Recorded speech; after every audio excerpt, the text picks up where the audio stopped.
US wants India. That's the reason why they're cutting you slack on the Russia question, is because India is a critical player in shaping the new architecture for peace in Asia.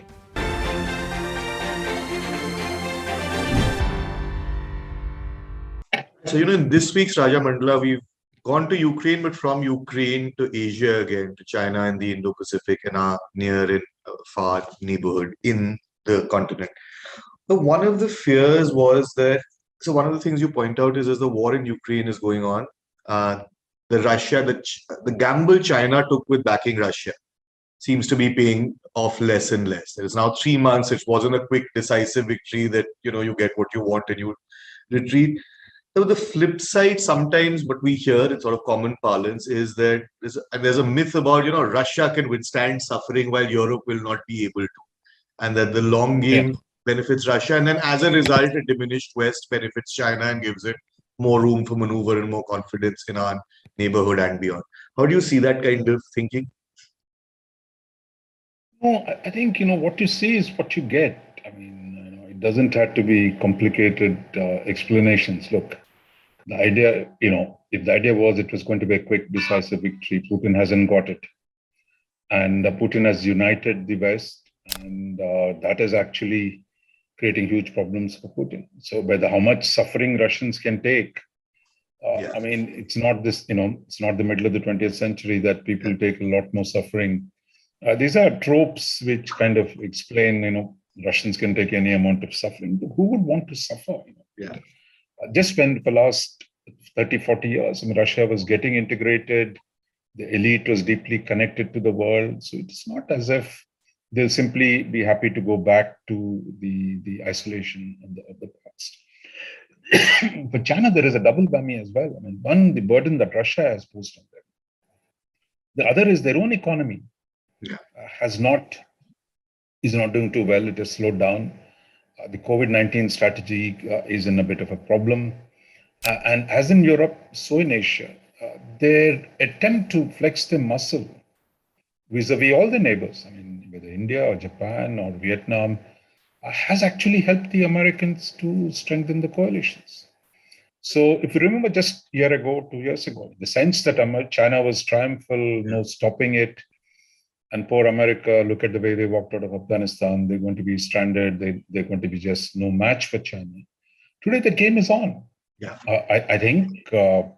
There is a renewed contestation, that's going to put some pressure on China, because I think for both Putin and Xi, as strong leaders, you begin to, in a closed circle, you take decisions without wide consultation.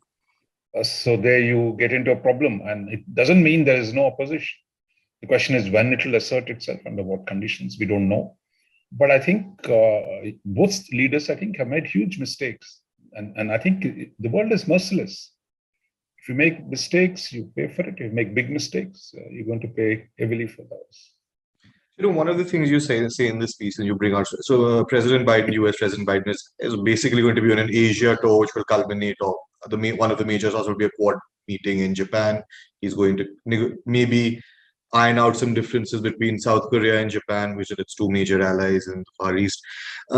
One of the things that you've consistently said is that, including in this piece, which has a lot more detail, everyone read it on the IndianExpress.com, is that this is not the America of, say, which is just looking to create a military base, put in its boots, and that era is over, even from a US perspective. There are smarter ways to do it, and one of them is to have empowered allies or empowered friends in various places, which is the opportunity for India. How do you see that in terms of, and you also mentioned that with this Russian arms dependence has been the big thing, one of the reasons we keep saying that we cannot openly, say, criticize Russia. How do you see that? What are the because is India perhaps also asking for too much? Because we saw this with this missile deal, or one of these deals not going through because of ostensibly because the technology transfer that Delhi is demanding for this Make in India, Atmanirbharta and defense, is far too great. How do you see that immediate dependence of, we want to be empowered? It is in our own interest, of course, to have a diversified basket of imports. We have, say, Israel already on a bunch of things, but nothing close to Russia. But in high-end weaponry, this technology transfer, do you see it becoming a hurdle, and what are the ways to overcome that hurdle, if it is one? No, I think, I think my sense is the Indian approach to technology transfer has been, very, shall we say, very theoretical.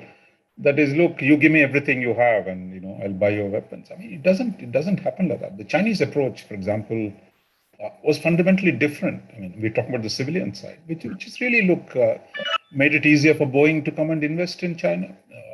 Boeing makes aircrafts, then you take away some, steal some.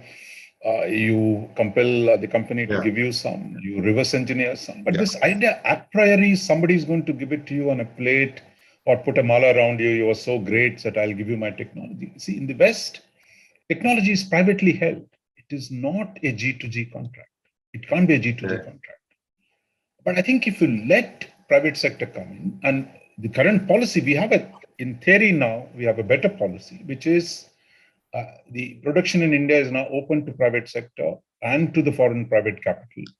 Therefore, they can negotiate terms of technology transfer, etc., and that they eventually lead. So in this, we haven't had a single major deal yet. But once we see that look, if, for example, a French company, for example, Dassault wants to come and make Rafales in India, I'm just saying as a theoretical example. I mean, if they come and say, look, the conditions are good for them, they come, invest in India, produce more Rafales, and they sell it to the world. That's the model we are talking about. But to implement it, there's many, many hurdles. That is the way to go, and not merely a DRDO saying, give me everything before.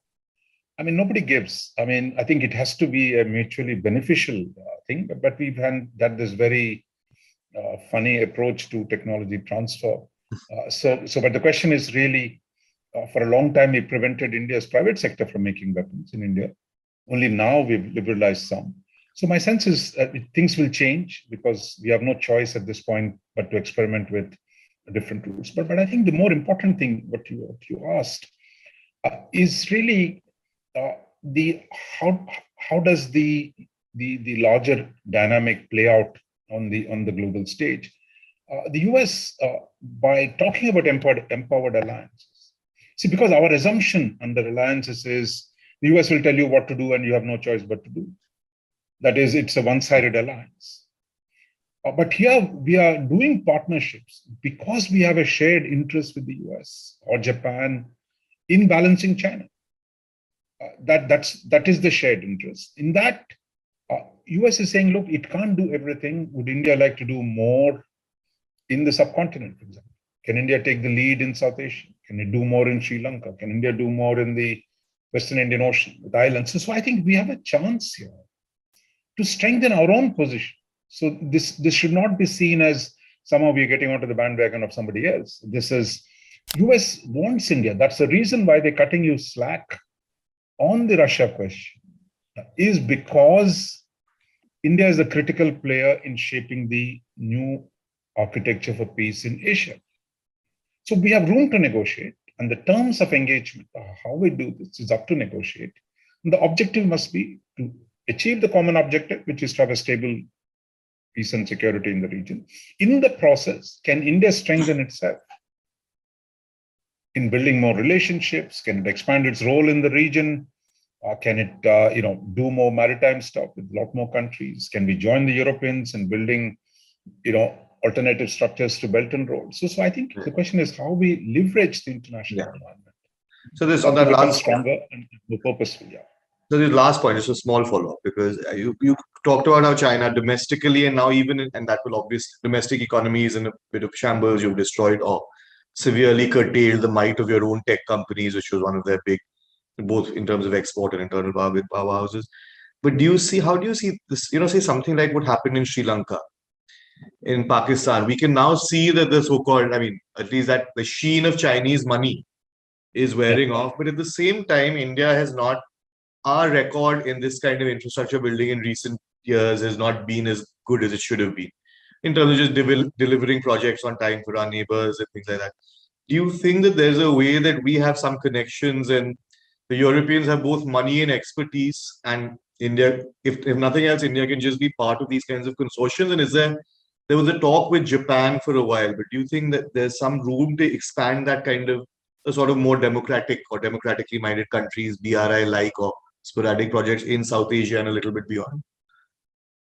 No, I think we've fallen, between two stools. Much of the world, governments give aid money, say for infrastructure. The private sector or the other companies implement it. And the Chinese, that is a Western model. Look, you take money from the Exim Bank, you do something. The Chinese model is Chinese state companies. They get cheap money. The banks will give them at low interest. They can bring in Chinese labor. So they come in. Not only they lend money at high interest rates, they have much more freedom of action. So for India, the attempt at doing these things in a government-to-government basis. See, we can't compete with China on that basis. We should be able to offer certain, partnerships and create conditions for the Indian private sector. If Indian government can't build ports within India, why would they do it well outside in another country and in partnership with another? So I think we need to have more private sector participation. And there are international norms. For example, the World Bank and the IFC have these norms. So I think in partnership with others, we can allow our companies to compete and bid and make the projects rather than a joint secretary in the Ministry of External Affairs negotiating with somebody in Nepal and saying, this is the way I'm going to do it.